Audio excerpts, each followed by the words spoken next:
Parashat Mishpatim opens with God saying to Moshe, these are the Mishpatim, these are the laws that you're to place before them. Rashi immediately wonders, why doesn't it say that you're to give them or you're to teach them? And he answers by saying the following.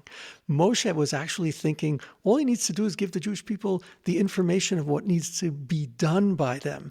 And God says, no, it's got to be placed in front of them like delicacies that are on a table, that attract people, that make them want it, that they imbibe, that it becomes integrated into them. And the only way that's going to happen is if they learn how to listen, to hear the meanings that stand behind the actions they're going to do.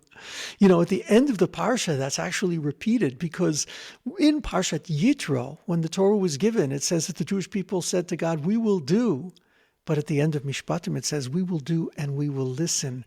We don't want to just do what you're telling us. We want to be into a relationship of brit with you, into a covenant, which is an intertwining, the word brit itself becoming like the new creation that we become together, like in a marriage. And that can only happen if I understand you.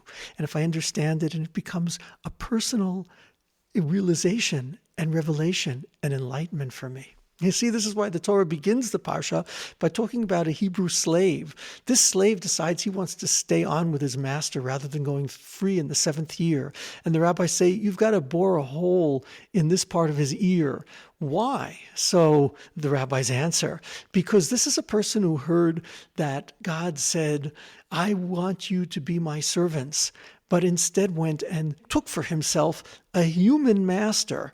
What's the difference? I mean, if you're a slave, you're a slave. No. To be the servant of a human master is to only do what you're told. But to be a servant to God means you're not enslaved. You're actually invited into a partnership where there's a purpose, where there's a mission that you're on. But I only want you in that mission together with me. And that only happens if you can deeply understand and make personal the things I'm saying to you, if you're truly able to listen. This person got it confused, and he thought it's about being a servant. But God is saying, no, it's about being a partner with me, a lover with me. And that requires that we both understand together. The rabbis liken this to a tree, and they say that the Jewish people was like an apple tree. An apple tree first puts out the flowering of its fruit, and then it puts out the leaves. The flowering of the fruit, that's the actions.